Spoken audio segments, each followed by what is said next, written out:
Folks, I didn't plan on doing a cooking video, but the world is so screwed up right now. I wanted to share with you the dinner I'm making. I'm calling it shrimp au fondue in honor of Joe Biden and Anthony Blinken and Andrew Sullivan, Jake Sullivan. I've never seen anything like this. The same people who got us to the brink of World War III are now telling Israel to go slow after their women were raped, their infants had their throats cut, etc. Do I have to spell it out for you? Can you hear me now or not? Is anyone there? Okay, whatever. Don't be there. So, as I just tweeted, I love Twitter. It's the greatest crack-a-barrel town square ever created for humankind. And the elders who don't understand Twitter think it's for children, confusing it with the old Twitter under Jack Dorsey, before it became a forum of freedom for the world under the great Elon Musk, one of the greatest Americans in history, under attack by the same Fabian socialist fascists who are getting us on the brink of World War III. So I'm just going to show you what I'm making, shrimp au fondue. For those of you who know Italian, it's in honor of the Fabian socialists in our government. I'm making a nice dish for Jake Sullivan, Anthony Blinken, who discovered he was Jewish.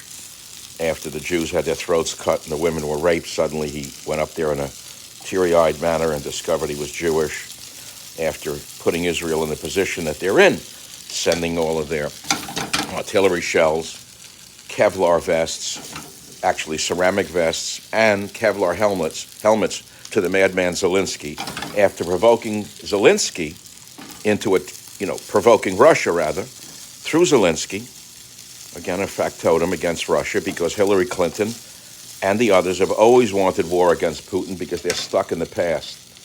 Putin wouldn't have gone to war. He wouldn't have invaded Ukraine.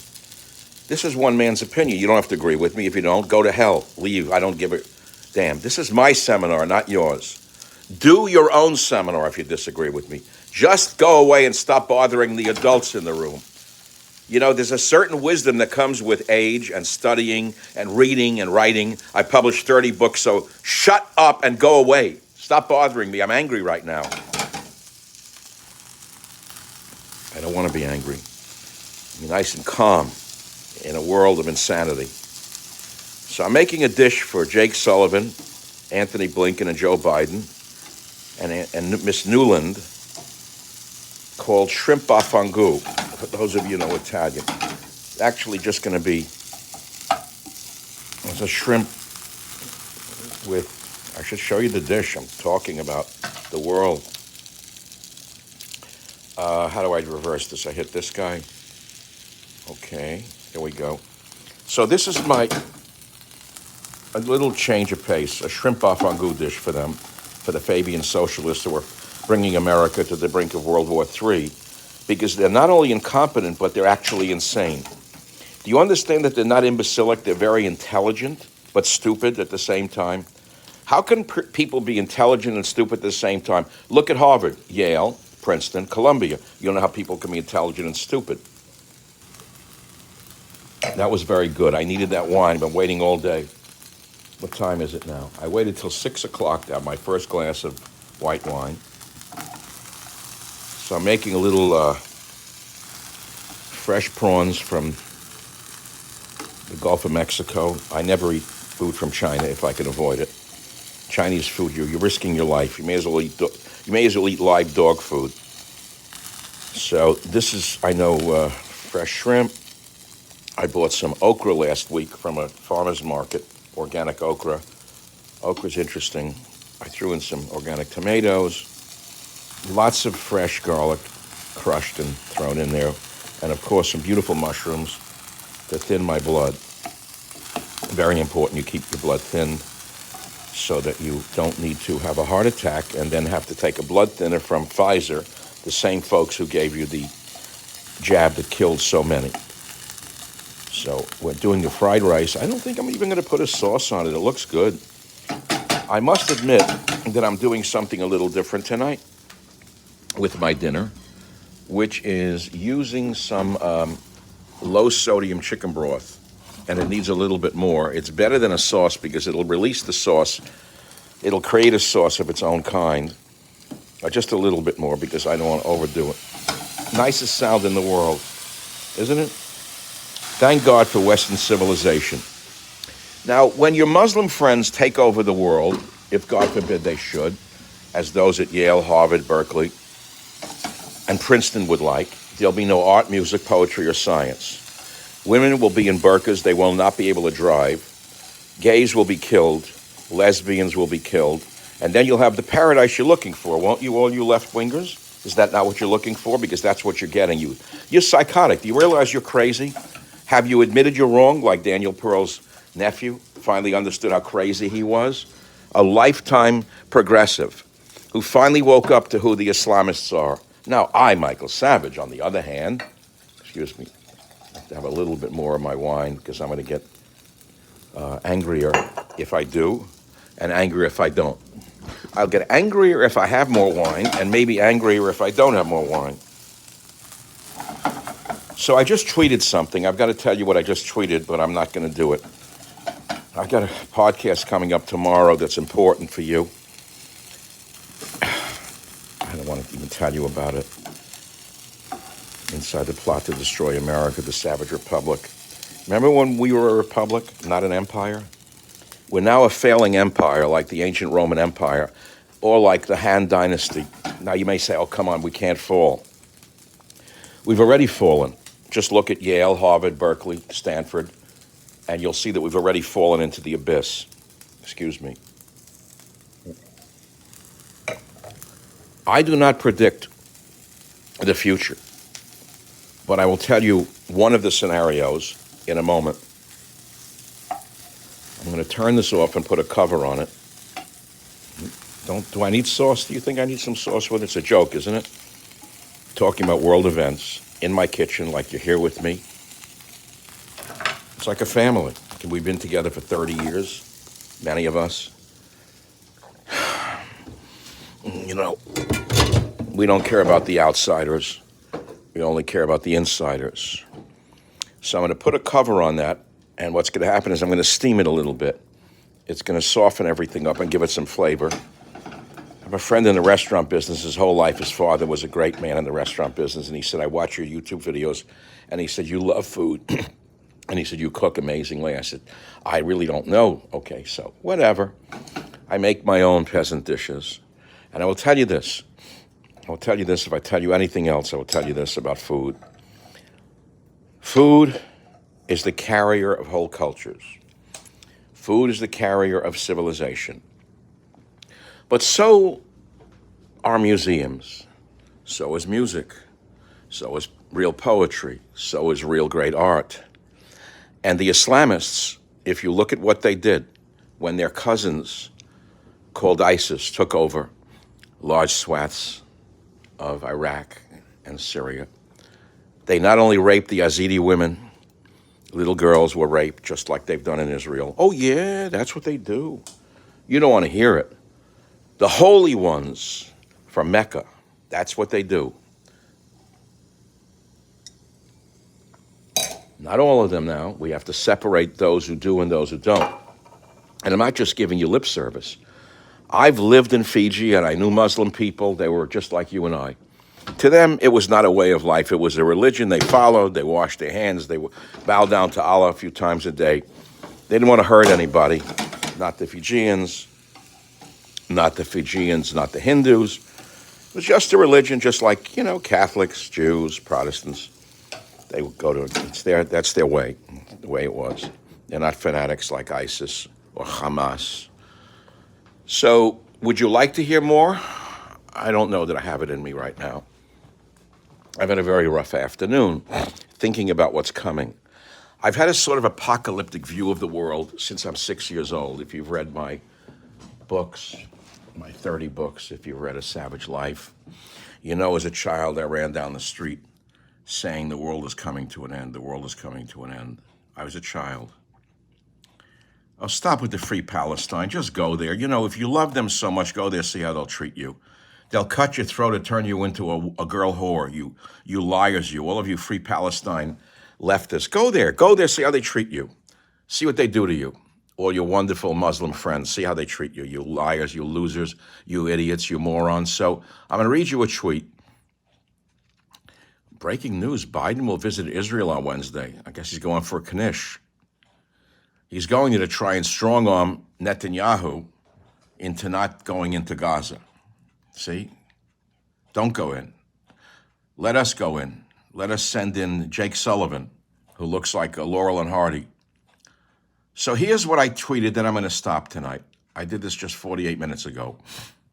Tell me what you think of this. Obama-Biden administration, same Fabian socialists, Sullivan, Blinken, Nuland, who pushed Putin into attacking Ukraine. Now pay attention to what I'm going to say to you now. And pushed Israel into sending artillery, ammo, body armor, Kevlar helmets to Mad Zelensky. End of parenthesis. Are now telling Israel to slow down. I see where this goes. See next tweet in Michael Savage podcast this week. And I will also say to you that this is not new to me. I've been working at this for 30 years, more than you, by the way, on Twitter. Most of you who are illiterate, who don't understand anything about history or about politics. Most of you know nothing. All you can do is write a few characters and think that you're a genius. I've tried to warn you for years, from my first book to my last political book, A Savage Republic Inside the Plot to Destroy America. Yes, it is the Fabian socialists, just as you thought. But I'm going to go a step further. There's a little novel I wrote, a bestseller. Oh, yeah, you wouldn't know that if you read the San Francisco newspapers.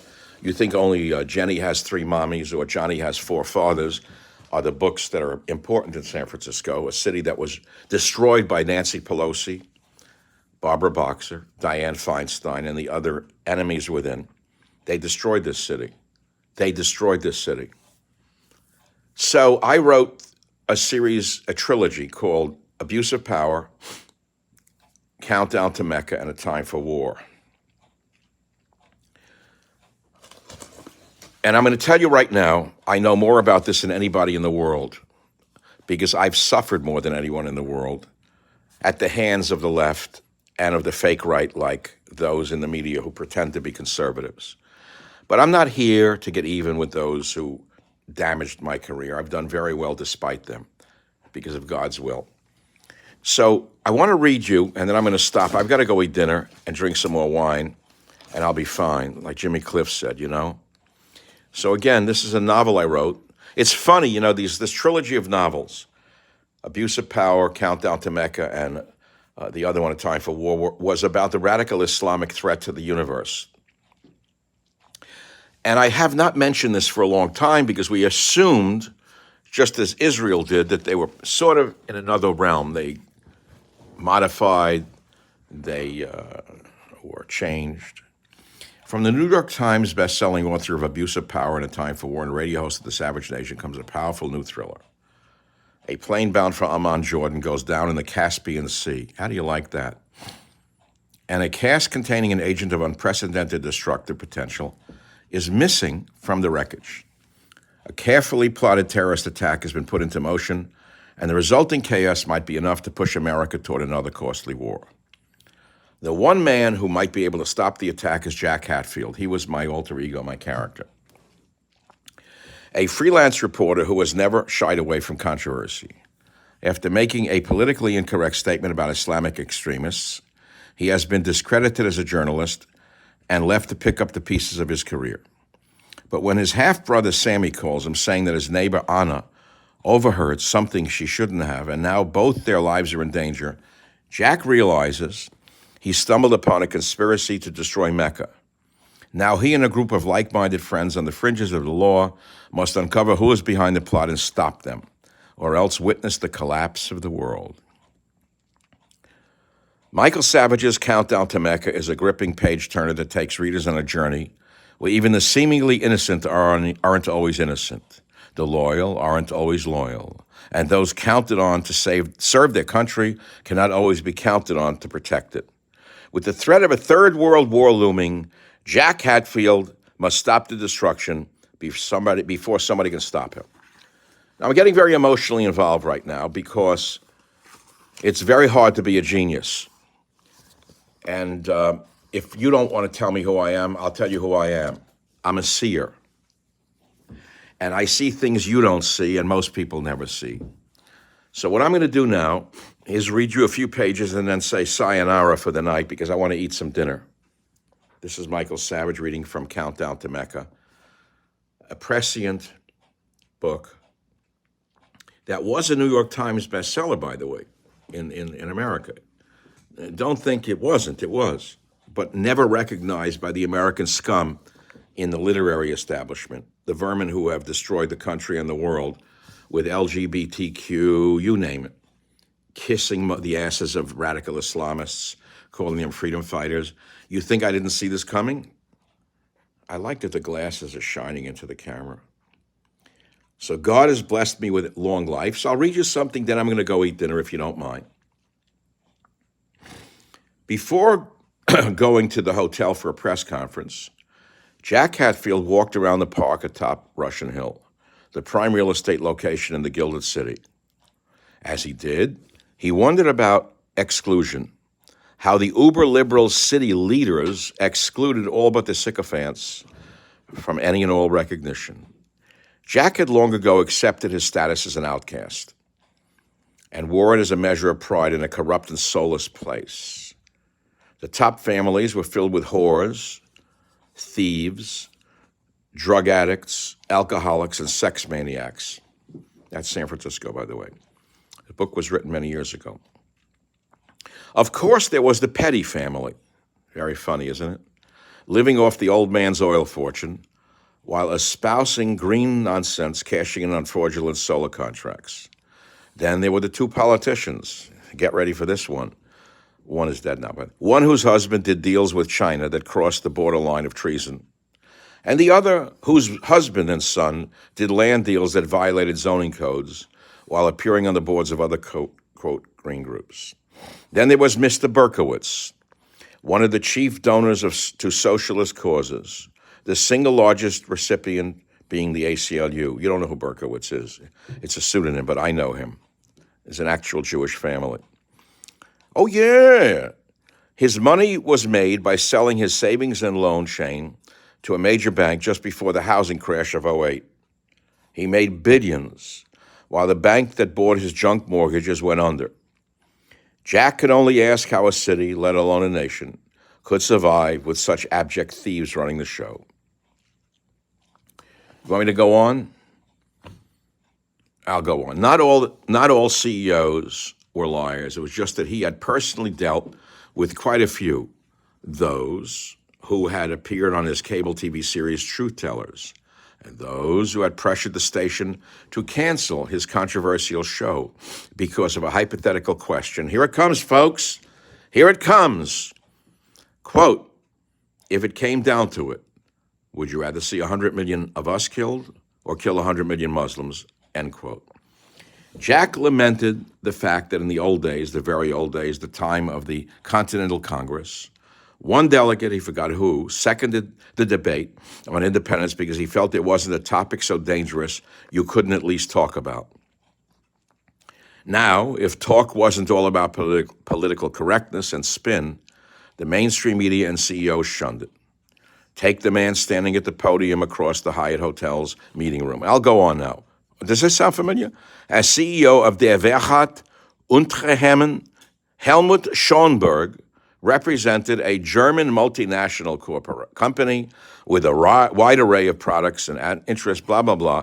So now you understand the whole story. I saw it all. I wrote about it all in this book, Countdown to Mecca and others. Let's see, 2015, how do you like that? Would you believe that? That a man would have seen this? An outcast in San Francisco and not invited to Nancy Pelosi's parties, not invited to Dianne Feinstein and her great husband's galas, a man who donated to the museum and then was shunned when he brought a congressman who was a patriot. That's me, yours truly, Michael Savage, saying, it is time for dinner, to eat my dinner tonight, which is a masterpiece like my books. Oh, this is really good. No sauce. You notice there's no sauce? Only the vegetables and the prawns give it its sauce. And this is in honor of Joe Biden, Jake Sullivan, Jake Tapper, all the other Jakes of the world who have joked us around and now brought us to the brink of Armageddon.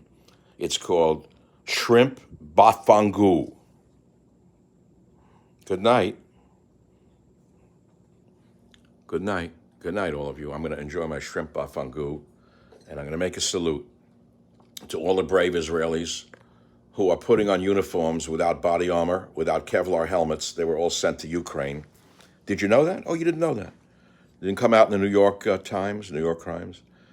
The body armor and the helmets were sent to Ukraine so Zelensky could wage war against Russia and kill as many Ukrainians as possible in their proxy war against Putin. To all the brave Israelis, I envy you for having the courage and the guts of a lion.